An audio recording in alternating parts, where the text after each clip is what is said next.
Témoignage de Frère Lim de la ville de Kuala Lumpur, Malaisie, l'année 1990. Un homme asiatique fait le tour de l'enfer. Je suis né dans une famille bouddhiste et suis très discipliné dans les valeurs de la vie. À 18 ans, je vivais seul parce que j'avais un travail. Je me suis consacré à la lecture de nombreux livres. Un jour, j'ai vu un livre dans la vitrine intitulé La révélation divine de l'enfer. Dans la culture bouddhiste, il n'y avait aucune mention à ce sujet. Le livre a attiré mon attention. J'ai acheté ce livre pour qu'il fasse partie de ma collection. C'était le seul livre évangélique que j'avais. J'ai commencé à lire ce livre et j'ai eu peur. Quelque chose dans mon cœur a dit que l'enfer est réel. Je me suis senti très repentant pour mes péchés. Quand quelqu'un m'a parlé de Dieu, le nom de Bouddha m'est venu à l'esprit. Mais après avoir fini de lire le livre, j'ai fini par croire en Jésus. Je n'ai jamais été dans une église auparavant. Il est très rare de trouver dans mon pays une église ouverte dominée par l'islam et le bouddhisme. J'ai découvert que la vie et la paix sont dans la voie de Jésus. La vie de liberté que les jeunes ont en Malaisie est un poison pour leur âme. Cela provoque la mort spirituelle et un grand vide, leur faisant perdre le vrai sens de la vie. La vie, c'est Jésus. Celui qui n'a pas Jésus-Christ perd la source de la vie. Celui qui quitte ce chemin a déjà perdu la vie et entre dans une phase de tourment et de tribulation de l'âme. Il n'y a pas de paix, seulement de l'incertitude et de l'illusion du monde. Le découragement de la vie est entré dans mon cœur à cause des difficultés que j'avais à vivre seul. Je pensais à des choses mauvaises pour que je consomme de la drogue et que je bois de l'alcool. Mais ce livre de révélation divine m'a donné de l'espoir. Je n'avais pas de Bible, mais la parole du livre a eu un effet sur mon cœur et a pénétré le fond de mon âme. Le mur des désirs maléfiques est tombé, ouvrant une fissure dans mon cœur. J'ai fait la première prière et l'effet de la présence de Dieu était plus grand. Je ne savais même pas comment prier pour la première fois. Je me suis agenouillé devant un Dieu que mon peuple n'a pas accepté, mais c'est le seul qui soit vrai. Après la prière, j'ai donné ma vie à Jésus et je me suis endormi. J'ai eu la première révélation dans un rêve. Jésus a commencé à me parler dans un rêve et à transmettre sa révélation. Dans le rêve, j'étais dans un endroit sombre où il n'y avait pas de lumière. Une voix du ciel a dit, « Cet endroit est le pays qui n'a pas Jésus. » J'ai traversé cet endroit et n'ai rien trouvé. Je n'entendais que le rugissement d'un lion. J'étais désespéré de ne pas pouvoir marcher car il n'y avait pas de lumière et je ne pouvais rien voir. Ce lion a sauté sur moi et m'a griffé le bras. Le lion n'était pas comme ceux de l'Afrique. Le lion était noir et dans le noir. Je ne pouvais voir que ses yeux. Une force plus grande ne laisserait pas ce lion me déchirer. Tout ce qu'il pouvait faire, c'était me gratter. J'ai marché dans ces ténèbres. J'ai trébuché et je suis tombé à terre. Je me suis levé et j'ai continué à marcher à la recherche de la lumière. Je voulais trouver un endroit où il y a de la lumière pour se cacher de ce lion. Je voulais juste sortir de cette obscurité pour ne pas avoir de défense contre les attaques de ce lion. Je ne pouvais pas voir et je ne savais même pas d'où venaient les attaques de ce lion. Il ne m'a tout simplement pas tué parce que Jésus m'a protégé. Étant à cet endroit, j'étais sans défense et vulnérable aux attaques de ce lion. Je suis sorti de cette obscurité et suis entré dans un endroit où il y avait de la lumière. Dans cette clarté, je pouvais voir parfaitement. Quand je m'y attendais le moins, la bête était là près de moi. Il m'avait suivi et je pouvais voir cette bête qui m'avait tellement éraflé. Ce n'était pas le lion que je pensais rugir. Dans l'obscurité, je ne pouvais qu'entendre. Je ne pouvais pas voir clairement. Quelle était vraiment la bête? Un tigre noir à 2 têtes et un venin de serpent. Ce lieu de lumière m'a révélé qui était la bête qui m'a attaqué sans s'arrêter. La lumière de Dieu ouvre les yeux spirituels pour nous permettre de voir notre ennemi vraiment. La lumière révèle le mal caché dans les ténèbres quand cette bête s'est rendue compte que je pouvais voir parfaitement et que ses plans ne pouvaient plus être cachés. La bête a essayé de me dévorer vivante et m'a sauté dessus pour m'attaquer, mais cette fois j'ai réussi à esquiver ses griffes. Je n'étais plus dans cet endroit sombre qui m'empêchait de voir la bête. Lorsque la lumière de Dieu ouvre mes yeux, le diable devient furieux et tente de me tuer, mais quiconque est à la lumière est vigilant contre les assauts de Satan. La bête a insisté pour me faire mal jusqu'à ce qu'une épée apparaisse près de moi. J'étais fatigué de fuir cette bête et j'ai pris l'épée pour y faire face. S'échapper du diable et de ses difficultés n'est pas la solution. Nous devons faire face aux problèmes de front avec la foi en Jésus. La parole dit résistez au diable et il va fuir loin de vous. Celui qui doit fuir n'est pas vous mais le diable. Je ne pouvais pas vivre pour fuir éternellement et avec courage. Comme David, j'ai affronté le diable. Cette épée qui m'est apparue m'a motivé à me battre. J'ai combattu cette bête et j'ai réussi à lui asséner un coup mortel qui l'a fait mourir. Cette épée est la parole de Dieu que nous utilisons pour vaincre le diable. Je me suis débarrassé de cette bête et je suis passé mon chemin. Je me suis réveillé le matin et je n'ai pas compris le sens parce que je n'étais pas un chrétien spirituel. Aujourd'hui, je comprends que le monde sombre était ma façon de marcher. Cette bête était un diable qui souffrait et opprimait ma vie. Le lieu de lumière que j'ai trouvé est la voix de Jésus, et l'épée qui m'est apparue était un missionnaire du Danemark qui m'a apporté une Bible. La fureur de Satan alors que je trouve la place de la lumière signifie que notre ennemi spirituel a été révélé. Mon combat avec la bête était le combat spirituel que j'avais. Plus tard le démon se manifesta dans mon père qui est un bouddhiste et ce dernier a essayé de me tuer. Je chasse son démon et j'ai gagné son âme pour Jésus. J'ai gagné les âmes des jeunes de mon village. Une forte persécution s'est produite contre moi dans le village, mais elle fut calmée plus tard. Tout cela était mon combat avec la bête. J'ai vaincu la bête dans le rêve et vaincu ceux qui m'ont persécuté. Le chrétien qui est venu du Danemark m'a donné une Bible anglaise. Il m'a donné une épée qui m'a fait gagner. J'ai traduit la Bible anglaise dans ma langue via Internet et en ai rédigé une deuxième. Le diable m'a dérangé d'être le seul chrétien du village. J'étais le danger pour ses plans. Il voulait me détruire pour que je ne multiplie pas plus de chrétiens. Ce territoire est bouddhiste et il ne veut pas que naisse la vérité qui sauve les âmes de cette terre. Satan marche comme un lion rugissant à avaler. Celui qui se détourne de la lumière s'approche des ténèbres. Ce sont ceux qui se détournent de Jésus et s'approchent du monde. Celui qui se détourne de la vérité s'approche de la chute et tombe dans les profondeurs de l'abîme, où il n'a pas la lumière de Jésus. Je me suis approché de Jésus et sa lumière a brillé sur moi. J'ai commencé à prier et à méditer sur chaque verset. La parole de Dieu m'a construit peu à peu.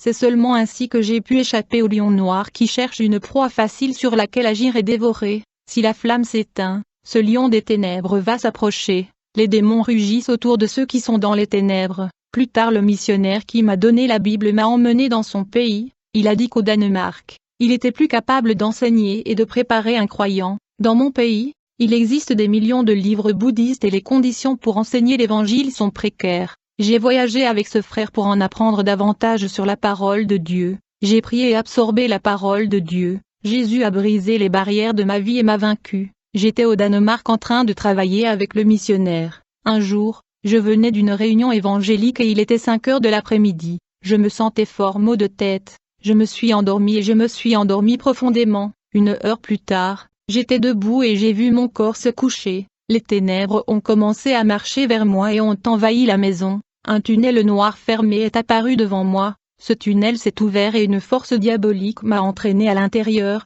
Cet endroit ressemblait à un placenta en forme de cercle parfait et il se moulait. Ce placenta avait la vie et se nourrissait des âmes. Cet endroit qui était au départ un mas s'agrandit en taille et en largeur. L'endroit se remplissait comme une vessie et possédait une grande capacité d'âme. Un monstre hideux avec une apparence dégoûtante a dit « J'ai un ordre divin de ne pas vous blesser. Je vais vous montrer comment les lois sont ici en enfer pour tous les résidents. » Le monstre m'a emmené à divers endroits en enfer. J'avais trop peur d'être avec lui. Ce monstre a un grand œil sur son front. Son corps était rempli des yeux qui gardaient cet endroit. Un de ses yeux dans le dos me fit un clin d'œil. Il a des oreilles sur le dos et sur les épaules. Il a des nez éparpillés sur tout le corps qui en sortaient les sécrétions. Ce monstre puait beaucoup. Nous sommes entrés dans la première pièce de l'enfer qui fait partie de la maison de torture. Le monstre dit, « Voici tous ceux qui ont eu de mauvaises pensées alors qu'ils étaient sur terre. Ils n'ont pas cessé de penser au mal et sont morts dans leurs péchés. Les démons torturants ont ouvert leur crâne et ont déchiré le cerveau des gens et se sont nourris de ces mauvaises pensées. »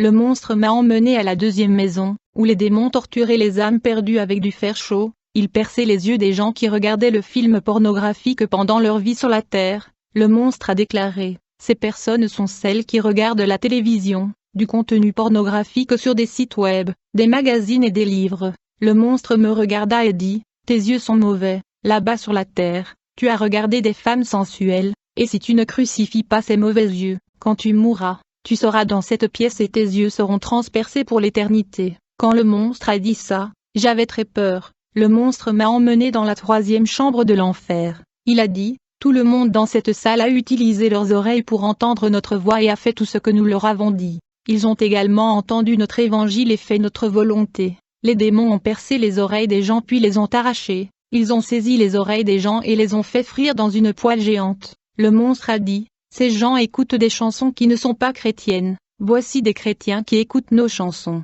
Toutes les chansons qui louent pas le monde, l'argent, la femme et les richesses sont les nôtres. Toute chanson qui ne louait Dieu nous appartient. » Les démons poussèrent un fer rouge dans les oreilles des gens qui passaient de l'autre côté. Le monstre m'a emmené dans la 4e pièce de l'enfer. Il a tous les jeux pour adultes et enfants comme les échecs, la dame, le pont, les dominos, les jeux de machines et les maisons de loterie. Les personnes qui y sont torturées sont accros aux jeux. J'ai vu des enfants accros aux jeux dans cette pièce. Les démons coupent les mains des toxicomanes aux jeux. Le monstre a dit, il y a des chrétiens accros à nos jeux de divertissement.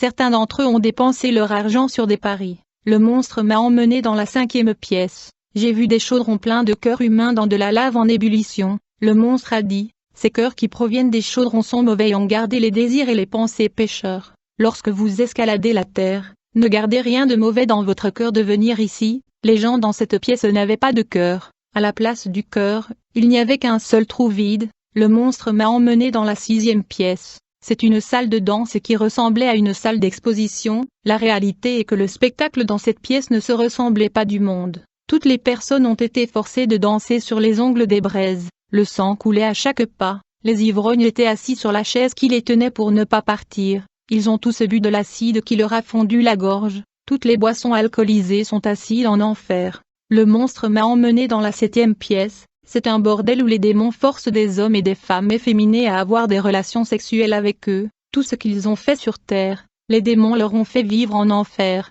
Le monstre m'a emmené dans la 8e pièce. Il y a tous les jeunes qui sont punis pour avoir désobéi à leurs parents. Les démons avaient des fouets d'acier enflammés et harcelaient ces adolescents. Le monstre a dit, ces garçons n'ont pas obéi à leurs parents. Ils n'ont pas accepté leurs autorités. Ils n'ont pas compris leurs parents et ont répliqué. Les parents ont été déshonorés par des enfants rebelles. Le monstre m'a emmené dans la 8e pièce. Et il y a tous les magiciens et illusionnistes en train d'être torturés. J'ai vu des clowns de cirque se faire torturer.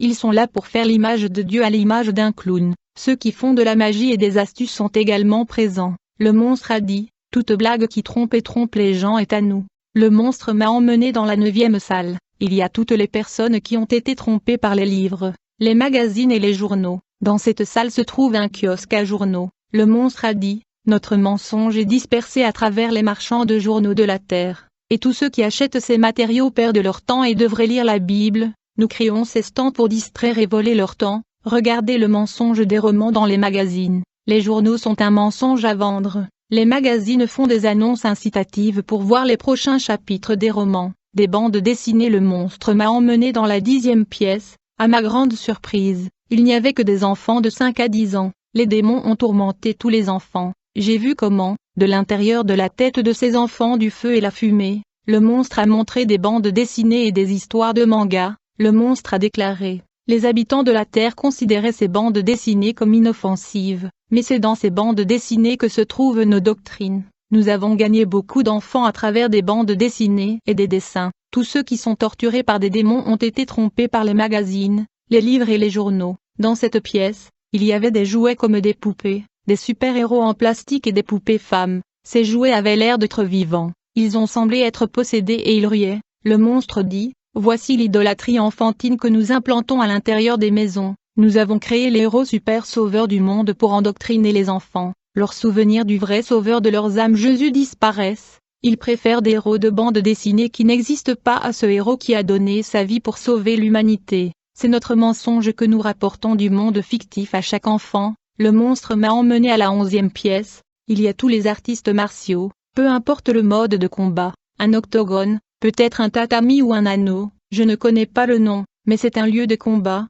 Les démons ont joué les combattants dans cet anneau et ont dit, luttons. Les démons les ont frappés en volant. Les démons ont torturé les combattants samouraïs. Ils ont été abattus par des démons à l'aide d'épées. J'ai regardé alors qu'ils coupaient la tête, les jambes, les bras et d'autres pièces éparpillées dans la pièce. Le feu coulait du sol de la pièce et brûlait les corps. Le monstre m'a fait sortir de la maison de la terreur et nous avons commencé à traverser l'enfer. Le monstre dit, je vais vous montrer une vieille idole que vous avez tant aimée. Il m'a emmené à un endroit où j'ai vu le combattant, Bruce Lee. C'était mon acteur préféré, l'un des plus grands instructeurs d'arts martiaux de son temps. Avant ma conversion, j'ai regardé ses films, je l'aimais beaucoup et si j'étais en vie, je voulais le rencontrer. Quand il est mort, j'avais 1 an, je savais que je ne pourrais jamais le rencontrer car il est mort, mais dans mon ravissement, j'ai rencontré Bruce Lee. Je l'ai vu dans une profonde tristesse. Il est dans ce lieu de tourment depuis des années. J'ai dit au monstre pourquoi il n'est pas dans la salle de torture des combattants.